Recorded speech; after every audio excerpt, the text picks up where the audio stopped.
Exactamente, estamos transmitiendo completamente en vivo nuestras líneas sonoras aquí desde MBS 102.5, es MBS Noticias. ¿Y qué creen? Tenemos también ya a un invitado al cual vamos a invitar ya a pasar aquí a este comedor, a esta sala, para comenzar nuestra conversación.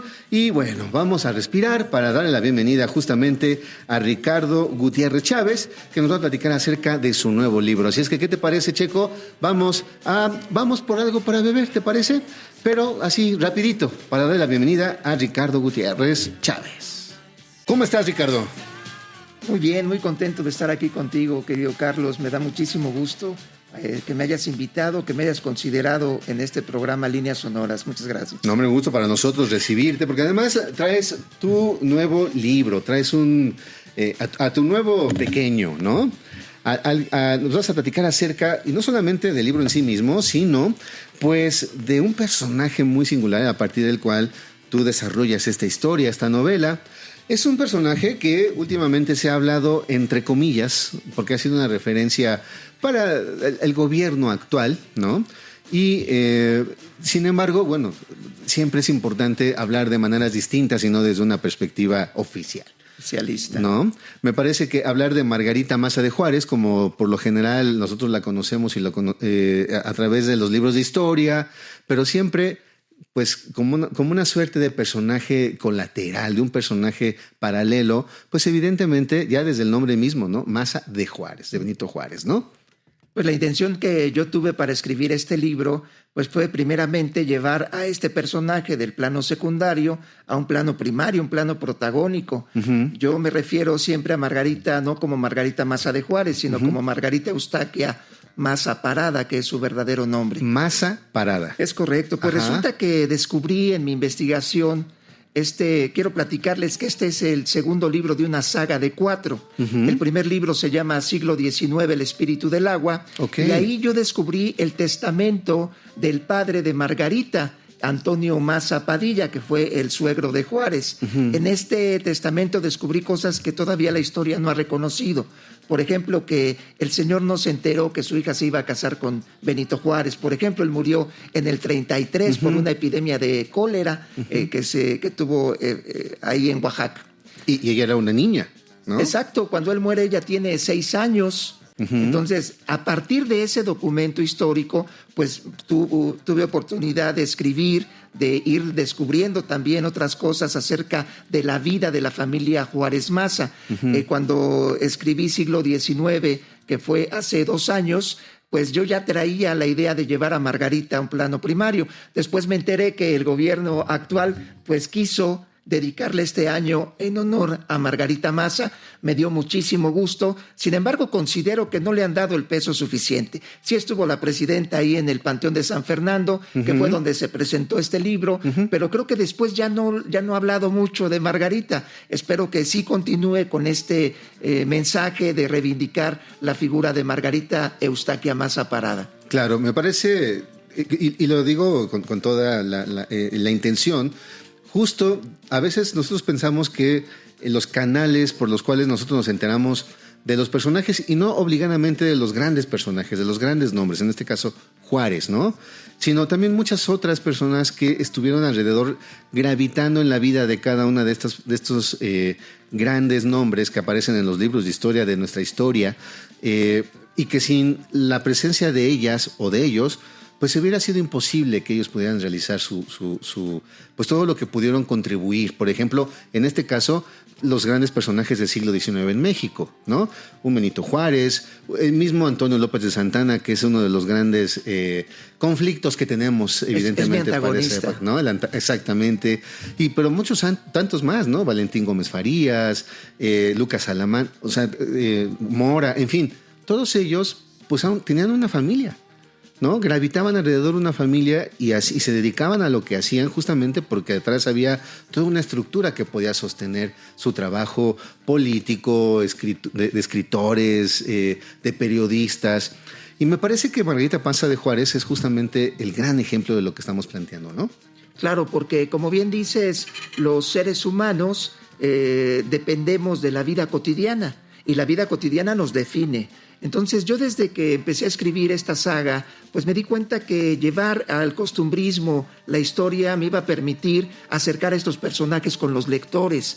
¿Qué comían? Aquí, por ejemplo, narro con Margarita que le preparaba algo que se llamaba caldo de gato, que no era de gato, sino era de res, o el coloradito, que es muy tradicional en Oaxaca. La comida, la música, y también sobre todo algo que bien mencionas, que es el acercamiento de los seres humanos de la época, los contemporáneos. Seguramente tú cuando has estado en algún evento te has encontrado con alguien que conoces. Pues obviamente que muy probablemente, por ejemplo, en Cádiz se conocieron el pintor Goya, el músico Haydn, con el suegro de Juárez, Antonio Maza, porque las circunstancias de vida les permitían que eso era sumamente natural. Entonces yo escribo a partir de documentos históricos, pero yo lo que narro en estas novelas, que no deja de ser una novela de ficción, pero yo siempre digo a partir de documentos primarios, pues lo que narro es lo que muy probablemente pudo haber ocurrido. Eso, y ese es el poder justamente de la literatura. ¿Qué te parece, Ricardo? ¿Qué te gusta beber para esa hora de la tarde? Me gusta tomar jugo de naranja, Ok. agua o jarrito de tamarindo. Perfecto, ahí están ya las 3 opciones. Vamos a ver qué encontramos ahorita aquí en el refrigerador. Nosotros, la verdad es que teníamos ya enfriando aquí un mezcal. Así es que vamos nosotros ya directos a lo que tiene que ver, hablando de Oaxaca y de Benito Juárez. Así es que bueno, no quiero decir que lo bebía, pero al menos sí de Oaxaca podemos hablar del mezcal. Así es que vamos por esa agüita, vamos por el mezcal, vamos un corte. No te vayas porque estamos transmitiendo completamente en vivo nuestras líneas sonoras. Entonces, Ricardo, estamos hablando de Margarita, el espíritu de la tierra, que es el título de tu novela. Y tú decidiste, pues, recurrir justamente a la literatura. Más allá de hacer tal vez un estudio histórico, una monografía histórica, académica, tú recurriste a la literatura. ¿Por qué esa decisión, Ricardo? La decisión la tomé en la propia investigación. Me di cuenta que tenía datos históricos relevantes. Sin embargo, pensé cómo llevar estos datos a las nuevas generaciones. Que no se les vea, que no tengan que soportar el tedio de la lectura obligada de la escuela y que se les haga tedioso. Y yo sí tengo intención de que me lean las nuevas generaciones. Por eso es que decidí que fuera una novela. Obviamente que me iba a enfrentar a que a lo mejor los datos que yo estoy exponiendo pues se fueran a minimizar por el tema de ser un escrito con licencia literaria. Sin embargo, la verdad es que ha sido bien aceptado. He tenido oportunidad hasta de conocer descendientes de la familia Juárez Maza que les ha encantado la historia y me dicen es que hay cosas que pones que ocurrieron o no ocurrieron. Y ya les digo, mira, yo tengo el documento, yo me basé en esto. Y bueno, pues sí es una novela y es por eso que decidí no hacerlo un ensayo. Después también decidí hacer un ensayo sobre jesuitas y masones, pero ese sí ya es un tema más técnico. Pero llevar la historia de Margarita, de la familia Maza, como bien dices, de los grandes personajes. Me encontré, por ejemplo, a Guadalupe Victoria. La historia de Guadalupe Victoria es extraordinaria. Y entonces tuve oportunidad de conocer en mi investigación a Guadalupe Victoria. Y quiero que la conozcan, quiero que los jóvenes conozcan esta historia. También en el formato editorial, luego me preguntan, oye, ¿por qué tus capítulos son tan cortitos? Tan cortitos. Y les digo, es que de esa forma los lectores, los nuevos lectores van leyendo y van abarcando como una situación de que ya culminé algo. Y entonces siguen con el otro y siguen con el otro hasta terminar el libro. Es una situación también didáctica que encontré que puede ser benéfica. Fíjate que eso me parece interesante desde el sentido en el cual pues tú haces una investigación, ¿no? Y seguramente estuviste en archivos muchas horas, muchos días. Y a veces cuando nosotros tenemos la oportunidad justamente de estar en esos archivos y te vas descubriendo cosas que evidentemente no van a aparecer en los libros formales de la historia, desde la academia, porque nos hablan, tienen otro objetivo, tienen otra pretensión. Y cuando recurres, por ejemplo, a esta posibilidad de la literatura, pues vas a humanizar a los personajes. Y puedes darte también la oportunidad de contar otras cosas. Como decías hace unos minutos, ¿qué comían? ¿Qué podían bailar? ¿Cuáles podían ser quizá esas frases con las cuales se dirigían unos a otros? Y me parece que eso, sí, una cuestión que pueda ser interesante para las nuevas generaciones, pero para cualquier persona que tenga esa curiosidad. Creo que esa es la ventaja que nos puede dar el hecho de tener una novela de la época. Sí, el único que no me meto es en los chismes de alcoba. Los matizo de una forma literaria, claro. Porque la verdad es que no me interesa las preferencias sexuales de mis personajes, no me interesa si tuvieron infidelidades o no. La verdad es que yo creo que eso está en un ámbito totalmente privado. Lo que me interesa es reflejar la cultura. Exacto. Porque una de las tesis que yo tengo al escribir estos libros es darnos cuenta cómo la problemática del siglo XIX es similar a la que tenemos ahora. Entonces de repente hay voces que dicen, es que ¿por qué nos vamos al pasado a ver cosas que ya no me interesan? Por una razón, porque vivimos igual.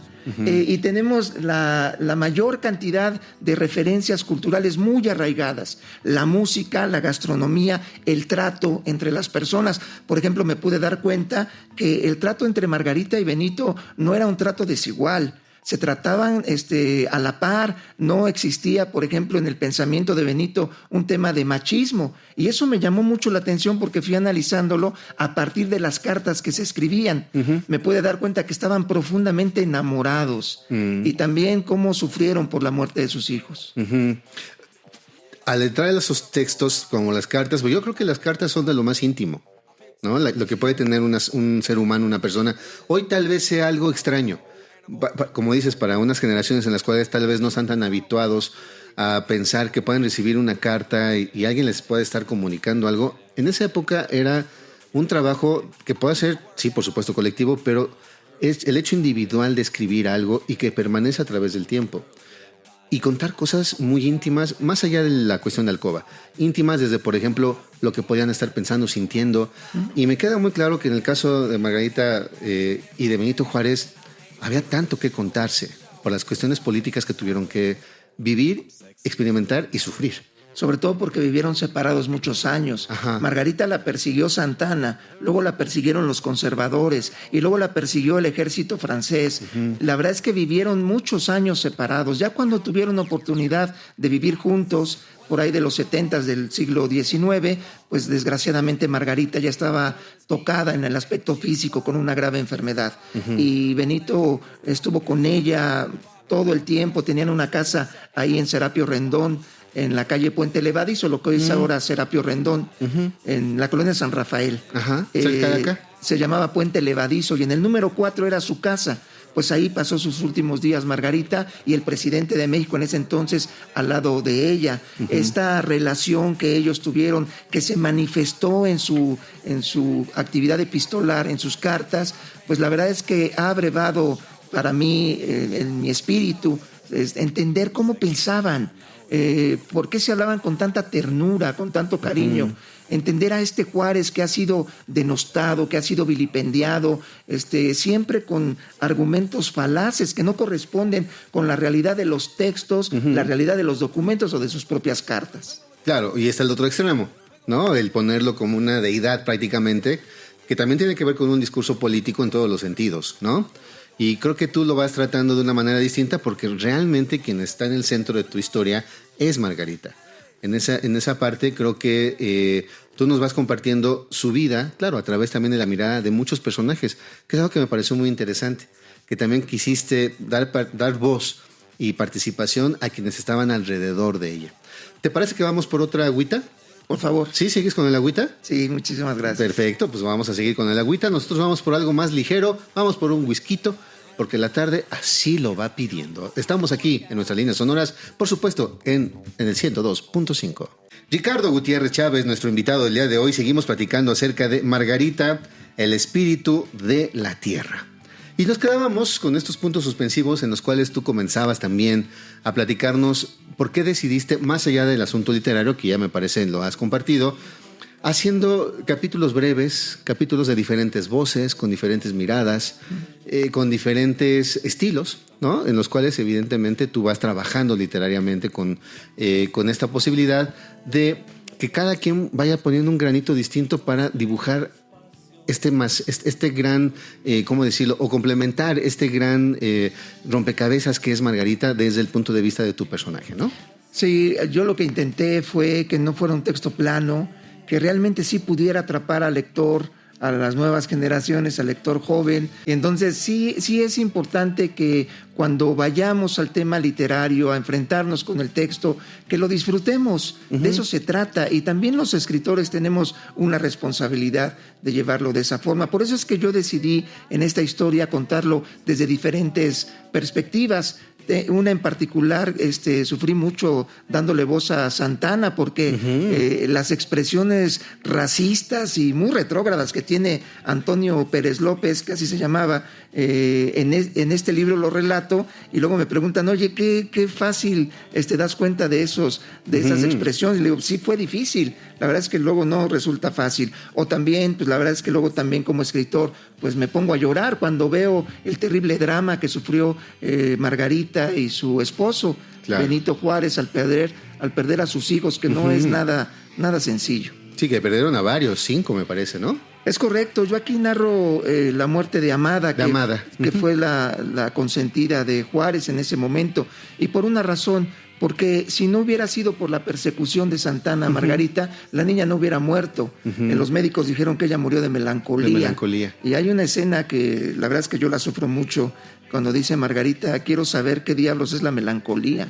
Y de verdad es que cuando uno se enfrenta al drama humano desde el nivel de la vida cotidiana, pues uno puede entender también las decisiones de Estado. Así es. Y las decisiones de Estado que además pasan por el matiz, pues, de la sensibilidad de Margarita, porque nunca dejó solo a Juárez y tampoco a su familia. Entonces también tú nos platicas justo estos andares, ir y venir, ella también resistió, al mismo tiempo que resistía a Juárez y que resistía a la República con todo lo que estaba sucediendo. Y me parece interesante y hay que subrayarlo, cuando tú vas escribiendo, eres partícipe de esos mismos dramas. Porque si hay una vida dramática, es la de Margarita Maza de Juárez. Sí, y lo que me motivó muchísimo al conocer a Margarita, al conocer su vida, al meterme a la intimidad de sus cartas, a su vida personal. Y que además tomas fragmentos y nos los compartes, ¿no? Sí, pues fue precisamente esa capacidad de estoicismo, de resiliencia que tuvo Margarita al aceptar beber de este cáliz tan amargo que es defender las convicciones a partir también de sacrificar la propia vida familiar. Entonces, la decisión que toma Margarita, pues desde mi punto de vista la lleva a ser de un personaje secundario a un personaje primario.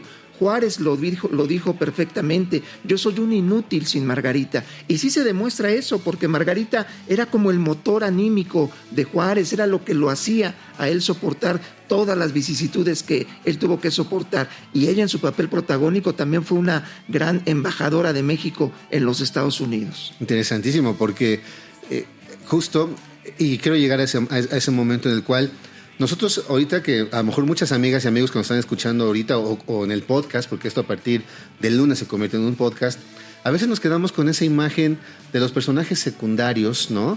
De los que están ahí y que nos dicen que existieron, porque los importantes son otros. Y sin embargo, me parece que tú también le pones muy, muy en claro la dimensión intelectual, cultural de Margarita. Es alguien que tuvo una preparación, es alguien que tenía una posibilidad de diálogo con Juárez a su nivel, desde lo político, desde lo filosófico, desde lo literario.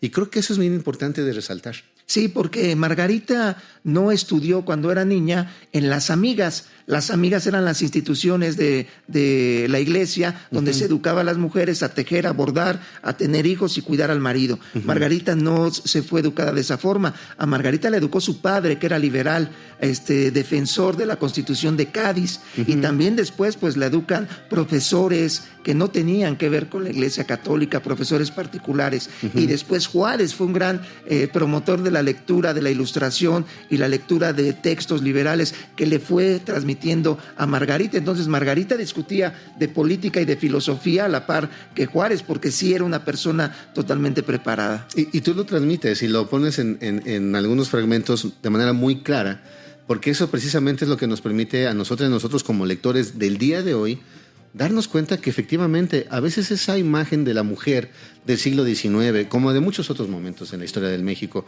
pero la del siglo XIX es de las que quedan como relegadas en la historia. Y aquí hemos tenido amigas y amigos, escritoras, escritores, que nos han planteado justamente que hay muchísimas mujeres en el XIX que fueron claves para el desarrollo de la República.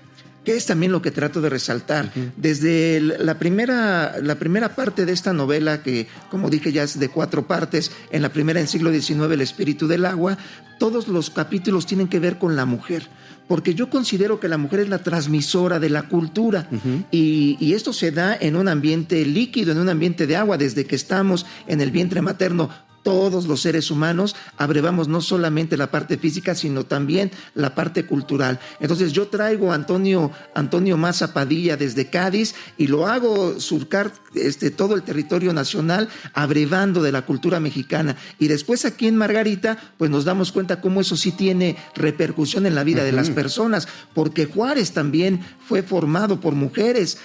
Su hermana Josefa pues fue quien le dio asilo precisamente en la casa de Margarita cuando llegó Juárez a Oaxaca. Mira, Antequera se llamaba. Antequera, exactamente. Bueno, seguimos con esas referencias, ¿no? En los diferentes lugares que evidentemente entre la Ciudad de México, la Nueva España, el México liberal y España, pues son más que naturales, ¿no? Vamos por otra bebida, ¿te parece? Me parece. ¿Habrá tepache? Vamos por un tepachito. ¡Ah, qué rico! Hace años que no pruebo un tepachito. Vamos por un tepachito riquito, rico, de los que venden acá atrás en el mercado sobre ruedas, que está como a 3 cuadras. Amigas y amigos, estamos transmitiendo completamente en vivo nuestras líneas sonoras aquí, por supuesto, en MBS Noticias. No te vayas porque regresamos con más. Seguimos platicando aquí con nuestro amigo Ricardo Gutiérrez Chávez acerca de Margarita, el espíritu de la tierra. Oye, Ricardo, hayas platicado, pues obviamente del personaje, de otros personajes, de la importancia de Juárez también en esta historia, del formato. Pero ahora me gustaría preguntarte acerca de qué momentos son los más interesantes que podemos nosotros encontrar en tu novela que puedan justamente revelarnos a ese personaje, no solamente el personaje literario, sino la Margarita histórica. Pues puede ser, repito, la muerte de Amada, la persecución que tiene Margarita por parte de Antonio López de Santana, porque va recorriendo diferentes haciendas en la sierra de Oaxaca. Entonces aquí en la novela narro los caminos que tiene que surcar y dónde llega. Ese también es importante. Y también, desgraciadamente, la parte de su muerte, la que ocurrió en Puente Levadizo, eso nos habla mucho acerca del personaje. Tengo finalmente en el capítulo final, sin revelarlo por supuesto, tengo ahí cómo fue su funeral. Estuvo Guillermo Prieto hablando, dando un super discurso. Ella misma hace una broma con Juárez en el pensamiento de Juárez, porque es una novela literaria, sí. Y entonces, ¿qué pensaba el benemérito de las Américas en el momento en que estaban enterrando a su mujer, a quien más amaba en la vida? Y ella también da unas frases ahí. Entonces, estos momentos son los que a mí me permiten representar la psicología de Margarita. Fue genial y aparecen personajes increíbles. Coincido con el gran Guillermo Prieto y tantos más. Creo que me parece siempre va a ser algo loable y que se agradece quienes nos muestran ese siglo XIX, que es el siglo que conforma a nuestro país y que todavía el día de hoy pues no lo podemos resolver. Seguimos hablando de liberales, conservadores y chocolate amarillo, chocolate, en fin, ¿no? O sea, vaya que México es resultado justamente de ese momento tan crítico y tú nos regalas una partecita de eso a partir justo de alguien como Margarita Maza de Juárez, ¿no? Para mí el siglo XIX es mágico. Sí. Enfrentarme a analizarlo, a conocerlo, pues la verdad es que sí le cambia la vida a las personas. Y es lo que yo considero que es algo de lo que intento mover en el corazón y en la mente de mis lectores. Que vayamos a la historia, que dudemos acerca de lo que estamos escuchando y abrevemos de todo. Fíjate que yo no solamente estudié textos projuaristas, también obviamente leía a Bulnes, a Lucas Alamán, a la prensa de ese momento, porque yo considero que debemos tener siempre las diferentes opciones para después tomar nuestro punto de vista. Claro, y a ver, nadie es monedita de oro, ¿no? Decía mi abuelita. Y claro que Juárez en su momento tuvo sus detractores y tuvo, por supuesto, gente que lo puso en donde está ahorita también, ¿no? Y bien merecido también. Como también es importante, pues, leer, por ejemplo, a Lucas Alamán, que a su manera y con su propio objetivo también buscaba la conformación de un nuevo país. Extraordinario, con decirte, yo me declaro liberal, pero alguna vez expresé también en una entrevista cómo extraño a Lucas Alamán en este momento. No, es que de verdad es uno de los intelectuales del XIX que corrió la suerte justo de los conservadores. pero que valdrían bien la pena de repente echarle un ojito porque va más allá de su trabajo político. Los debates en la Cámara de Diputados, en la de Senadores, era de altura. La verdad es que sería muy bueno que los diputados y senadores Esos leyeran. eran debates, ¿no? Sí, claro. Esos sí tenían un fundamento político.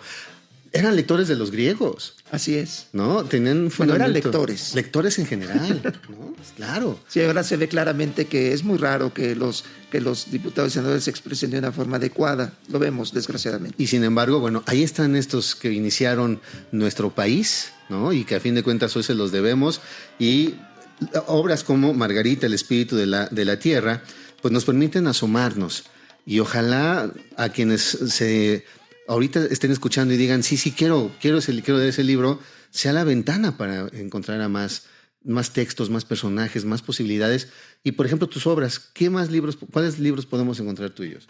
Muchas gracias por preguntarme. Mi primer novela se llama El Templo de la Resiliencia. Es una obra que narra la vida de una persona que pierde a su familia, tiene diferentes vicisitudes y a través del conocimiento de un rito de paso, pues se da cuenta de que puede reestructurar su vida, hacerla resiliente. Después escribí Siglo XIX, El Espíritu del Agua, que es la primera parte de este texto. Es una novela histórica y después me metí a analizar y comparar a los jesuitas con los masones. Ahí hice un ensayo académico, la obra se llama La Compañía Masónica de Jesús. Okay. Y ya después escribí este de Margarita, El Espíritu de la Tierra, y ahorita estoy escribiendo ya la tercera parte de esta saga que tiene que ver con la intervención francesa, que se va a llamar, no sé cómo, pero sí va a ser El Espíritu del Aire. Eso, muy bien.